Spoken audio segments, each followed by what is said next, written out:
Bonjour à toutes et à tous. Bienvenue à Histoire d'un Nord, mon émission web sur l'histoire de la région des Laurentides. Mon nom est Philippe Aubry et laissez-moi être votre guide pour la visite aujourd'hui.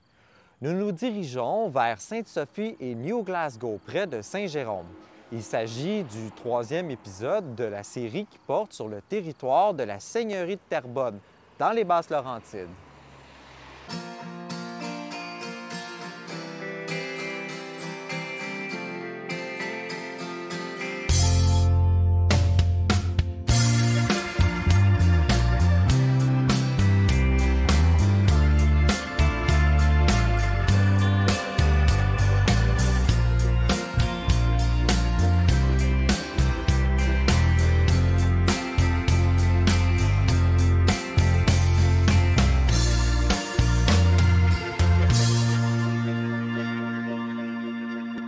Si c'est la première fois qu'on se voit, mais que vous vous demandez, mais que diable est Histoire d'un Nord?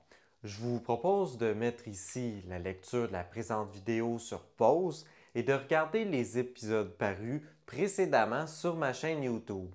Je vous laisse ici le lien vers la série chronologique Histoire d'un Nord qui brosse les grandes lignes de l'histoire des Laurentides. Allez-y, je vais vous attendre pour l'épisode d'aujourd'hui, c'est promis. En premier lieu, situons-nous. Sainte-Sophie et New Glasgow, aujourd'hui fusionnés, sont partis de l'augmentation La Corne de la seigneurie de Terrebonne, dont je vous présentais précédemment l'histoire, dans les épisodes sur Terrebonne et Sainte-Anne-des-Plaines. Nous sommes ici à la limite nord des terres des Basses-Laurentides. En regardant à l'horizon, on peut apercevoir le piémont des montagnes Laurentides. Dans cette zone, les montagnes sont de très faible altitude, contrairement à ce qu'on peut observer dans les Hautes-Laurentides. Mais qu'est-ce qui motive l'implantation de colons dans cette partie de la seigneurie de Terrebonne? L'augmentation La Corne est ajoutée au domaine de Terrebonne en 1753 à la requête du seigneur Louis Chape de La Corne, d'où provient le nom. Ce monsieur réclame des autorités françaises davantage de terres à concéder, ce qu'il obtient. Mais ce ne sera pas le seigneur qui va mettre en valeur le secteur. On doit à Jacob Jordan, marchand et seigneur de Terrebonne entre 1784 et 1796, l'initiative d'ouvrir des concessions dans l'augmentation de la Corne sur un affluent de la rivière de l'Achigan, la petite rivière Jourdain. Il jette ainsi les bases de Jordanville, la future Sainte-Sophie. Son successeur, le seigneur Roderick Mackenzie, concède 114 lots dans l'augmentation de La Corne entre 1821 et 1823. Il fait ouvrir une voie terrestre qui relie Terrebonne à son arrière-pays, le chemin Effingham, également connu sous le nom de chemin de la Grande Ligne. C'est la séparation entre les seigneuries de Terrebonne et de Lachenay. De nos jours, ce chemin correspond à la route 337.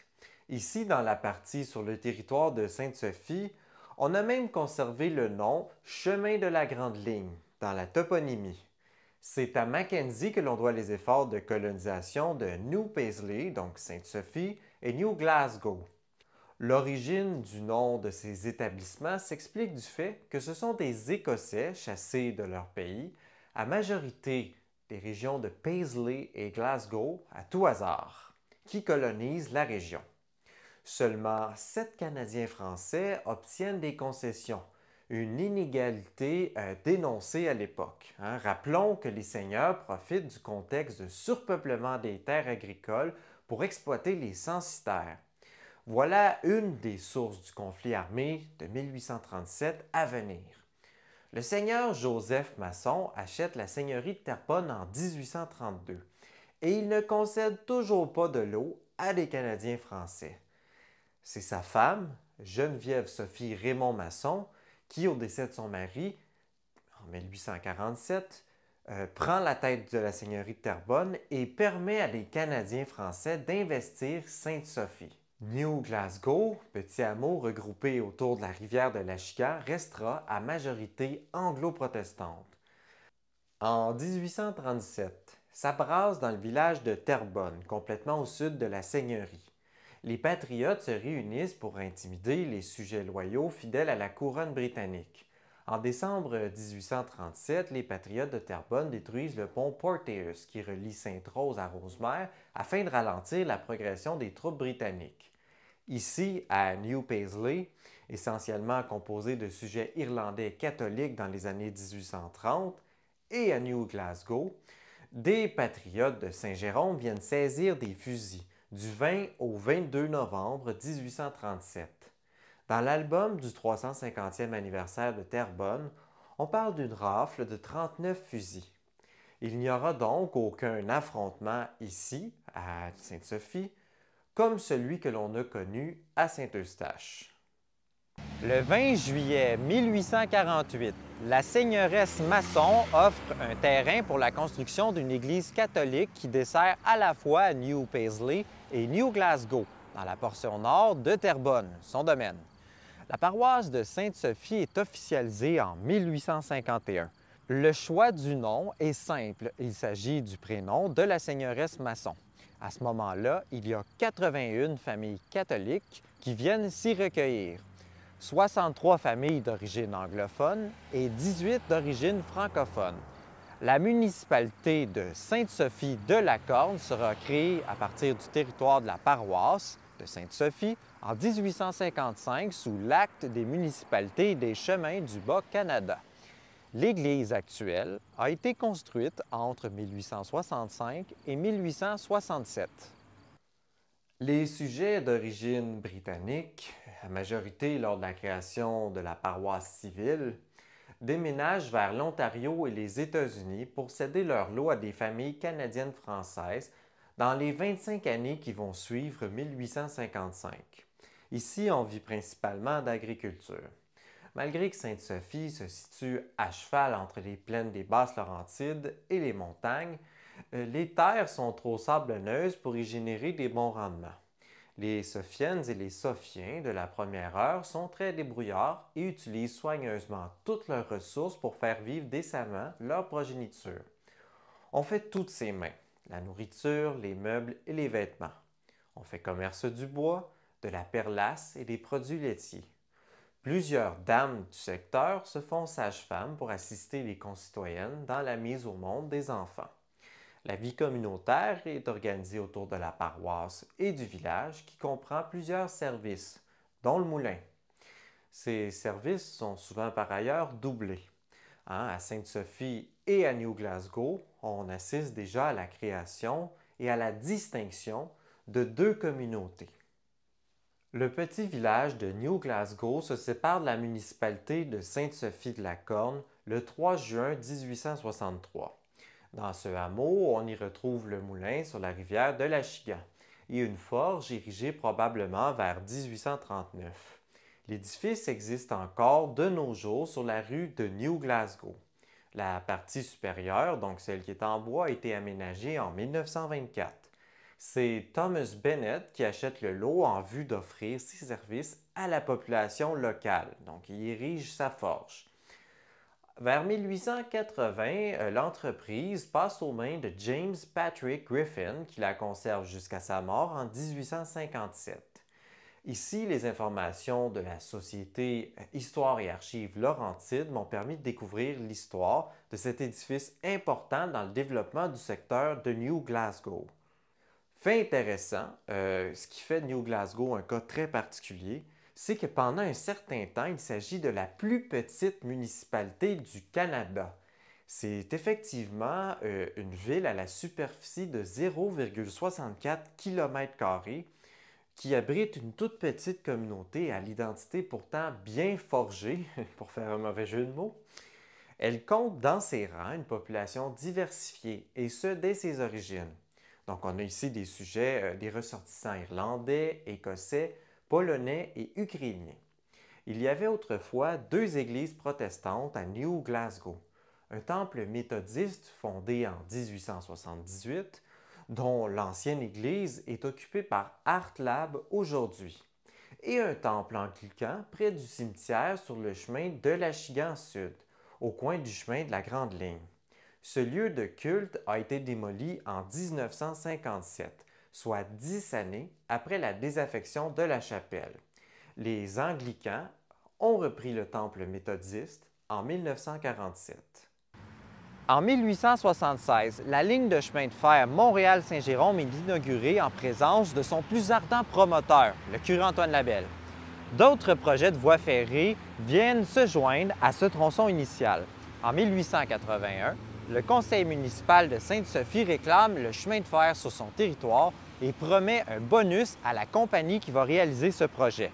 C'est donc la Grand Nord ou la Norton qui entreprend les travaux d'un tracé Saint-Jérôme-New Glasgow entre 1882 et 1885.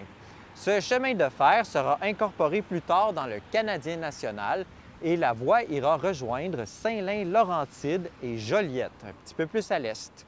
À Sainte-Sophie, la voie ferrée emprunte le tracé de l'actuel boulevard Sainte-Sophie, donc la route 158, entre la rue Clément et la montée Morel, derrière moi. La gare se situait sur le coin de rue de la montée Morel, ici. À New Glasgow, il y a également une gare avec une voie d'évitement, ce qui permet de charger les wagons de marchandises, comme du bois. La gare se situait au nord du petit hameau, sur le chemin Achigan-Est. En 1945, le service de train est abandonné sur la voie ferrée. Il faut dire que la route devient la pierre d'assise en matière de transport partout au Québec et bien entendu dans les Laurentides. L'essor de l'utilisation de la voiture se fait sentir partout dans la province dans la décennie 1920. En 1926, le Québec compte 100 000 voitures immatriculées et les automobilistes veulent se servir de leurs machines pour aller partout où bon leur semble. Les routes sont cependant un obstacle à la circulation pendant longtemps. Elles sont faites de terre battue, leur parcours est sinueux et la météo modifie constamment les conditions routières. De plus, les chevaux étant encore à majorité, il s'agit là d'un obstacle supplémentaire pour les automobilistes. Comme je l'expliquais dans la série que j'ai faite sur la route 11, les clous des sabots des chevaux causent de nombreuses crevaisons pour les automobiles. La création d'un réseau de routes nationales dans les années 1920 amène le gouvernement québécois à construire et entretenir des meilleures routes. Dans la région de Sainte-Sophie et New Glasgow, les autorités municipales réclament du gouvernement de meilleurs chemins vers les villes environnantes et tout particulièrement un accès plus rapide vers Montréal. C'est ainsi que le chemin de la Grande Ligne vers Terrebonne sera amélioré. À l'époque, on enjambait la rivière de l'Achigan et on rejoignait la route 158 actuelle. Une partie de l'emprise de cet ancien chemin est aujourd'hui la rue Goodbody. La route vers Saint-Jérôme sera gravoyée, c'est-à-dire gravelée, ce qui est la coutume sur les routes nationales dans les années 20. Ainsi prend forme la route 41 qui correspond plus ou moins à l'actuelle route 158. Cette route répond à un besoin local d'être reliée à la très populaire route 11, laquelle passe par Saint-Antoine et Saint-Jérôme. Toutefois, la route 41 ne peut pas prétendre de pouvoir rivaliser avec la route 11 en termes de qualité. Lentement, mais sûrement, cette voie principale vient d'Amilpion au service du train du Canadien national. En 1945, on commence à déneiger la route 41.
Avant la fondation de la paroisse puis de la municipalité de Sainte-Sophie, il existe une école en 1834 ici, dans le secteur.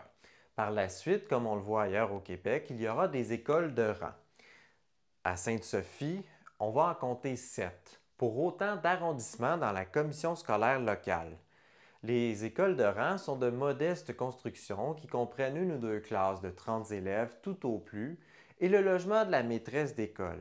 Elle y enseigne la lecture, l'écriture, le calcul, l'histoire nationale et l'histoire sainte, la géographie et, vu le caractère anglophone de New Glasgow, on y enseigne aussi l'anglais. Les institutrices sont des jeunes femmes célibataires qui doivent être bilingues ici pour être engagées par la commission scolaire. C'est un gros mandat qui attend l'institutrice, souvent mal payé. Le mandat étant d'apprendre autant de matières à une cohorte de jeunes allant de la première à la 7e année, ce qui équivaut à un secondaire 1 de nos jours. Faisons ensemble la tournée des écoles dont les maisons existent encore de nos jours. Évidemment, ces maisons sont de construction beaucoup plus récente que le 19e siècle. Au village de Sainte-Sophie, au 407 Montémasson, se trouve l'école numéro 1. La construction de 1923 remplace une école anciennement sur le terrain, qui serait probablement celle des années 1830. Cette école va accueillir des élèves jusqu'en 1957, alors que le nombre grandissant de jeunes en âge scolaire oblige la construction d'un édifice un peu plus vaste et plus moderne. Ce bâtiment de briques, typique des années 1950, qui est maintenant intégré à l'école Jean Moreau. En 1961, cette nouvelle construction ne suffit déjà plus et c'est là où on va construire l'agrandissement, donc le corps principal de la petite école Jean Moreau. Le village de New Glasgow a une école sur son territoire dès 1852. Cette école, c'est aujourd'hui un magasin d'antiquités qui est au coin de la route 158 et de la rue de New Glasgow. D'ailleurs, saviez-vous que le premier ministre canadien Sir Wilfrid Laurier a fréquenté cette école de rang à l'âge de 11 ans? En effet, Wilfrid Laurier est natif de Saint-Lin et est venu apprendre l'anglais ainsi que la culture anglophone ici, ce qui est un atout indéniable qui lui a définitivement permis de diriger le pays dès 1896. En 1930, on va construire l'école du village. C'est une belle maison de briques qui peut accueillir jusqu'à 50 élèves. Cette école sera restaurée dans les années 1960 et les élèves vont la fréquenter jusqu'en 1967, année où on centralise tous les étudiants à Sainte-Sophie, à l'école Jean Moreau que je viens de vous présenter. Par ailleurs, l'école du village est encore visible de nos jours, c'est rendu des logements. Les autres écoles de rang de la campagne de Sainte-Sophie avaient été fermées dès 1959 et 1960. Voici l'école du rang numéro 2, construite en 1931. Aujourd'hui, c'est une maison privée. Il y avait également une école sur le 4e rang, qui serait située aujourd'hui sur la rue Carey. Pour l'arrondissement numéro 6, il y avait une école sur la Côte irlandaise, aujourd'hui la rue des Cèdres. En 1959, on construit l'école Saint-Jude sur le même lot. Cette école a la vie courte. En 1967, la commission scolaire décide de la mettre en vente. Plusieurs organismes communautaires font de la représentation auprès de la municipalité de Sainte-Sophie afin qu'elle achète l'édifice pour leur louer. De nos jours, c'est une garderie qui occupe l'ancienne école. Dans le secteur de l'ancienne école Saint-Jude, on retrouve plusieurs petits lacs artificiels. Ils confèrent à Sainte-Sophie une identité bien particulière. Ces lacs sont le résultat du développement touristique du secteur qui s'opère majoritairement dans les années de l'après-guerre. Le premier lac artificiel à être créé est le lac Breen. Le lac rend hommage à George Breen, qui est le fils de John Breen et Catherine McKelly. Eux sont des Irlandais établis à New Paisley, à l'époque de la seigneuresse Masson. George Breen se lance dans l'industrie forestière en 1920. Il érige un barrage et un moulin à scie qui est à l'origine du petit lac artificiel.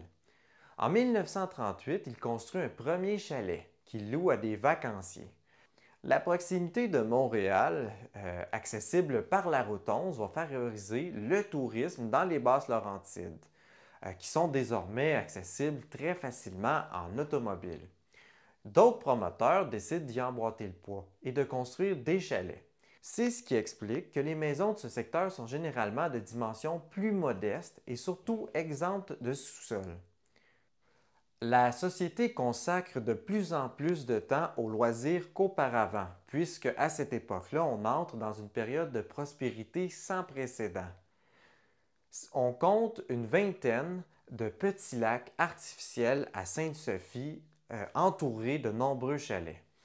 Évidemment, la présence de nombreux villégiateurs dans cette partie de la municipalité amène la création d'une chapelle sous la protection de Saint-Joseph des Laurentides en 1946. Elle sera agrandie en 1956 et retouchée quelques fois par la suite. Parmi les desservants, il y avait des pères du Très-Saint-Sacrement de Terrebonne. On peut remarquer sur la rue des Cèdres, tout près du lac Brière, que cette ancienne église existe encore aujourd'hui, même si elle ne sert plus au culte catholique. Un petit peu plus loin, sur la rue des Cèdres, à l'intersection de la rue Val-des-Lacs, on peut apercevoir une ancienne station d'essence, celle d'Azanas-Lacasse. Elle dessert les villégiateurs du temps, comme les restaurants qui se trouvaient d'ailleurs dans le secteur. Dans les années 1950, des terrains de golf vont apparaître à Sainte-Sophie. Au fil des années, comme on le voit ailleurs, les estivants d'autrefois choisissent de s'établir de manière permanente dans la municipalité. À partir des années 1970, Sainte-Sophie devient de plus en plus une banlieue de la troisième couronne de Montréal. Les rues sont aménagées et nommées selon les prénoms et les noms de famille des premiers occupants des lots. En 1980, on refait la route 158 qui contourne désormais les centres-villes de Sainte-Sophie et New Glasgow. Pour cette dernière, cela a pour effet de diminuer l'achalandage et de dévitaliser le hameau. Récemment, le dépanneur Tom fermait ses portes malgré qu'il ne soit qu'à une centaine de mètres de la route principale. Autant Sainte-Sophie devenait une banlieue qu'elle conservait sa vocation agricole. D'ailleurs, encore de nos jours, on peut observer des éleveurs de volailles et de poules sur les premières et deuxièmes rues, comme par exemple les poulets Riverview.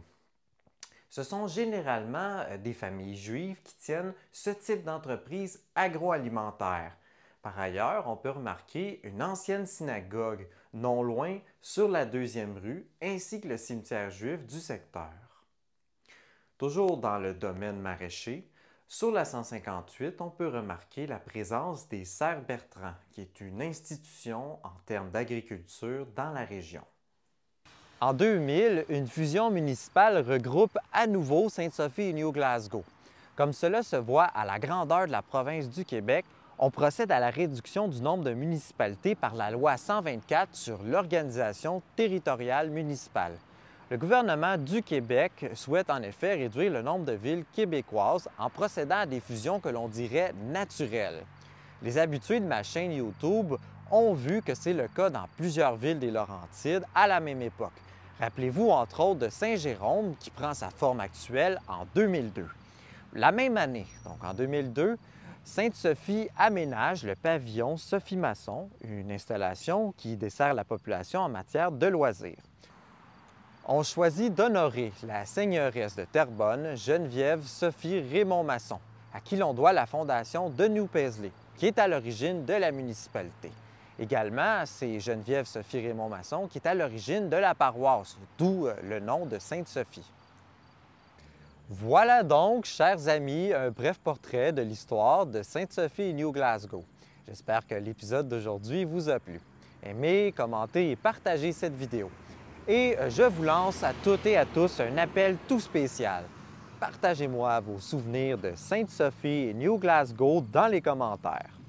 Encore une fois, je m'appelle Philippe Aubry, historien et camionneur. Merci d'avoir été parmi nous pour l'épisode d'aujourd'hui. Au prochain épisode, on s'en va dans les Hautes-Laurentides, à Saint-Rémy-d'Amherst. Je vous dis à bientôt!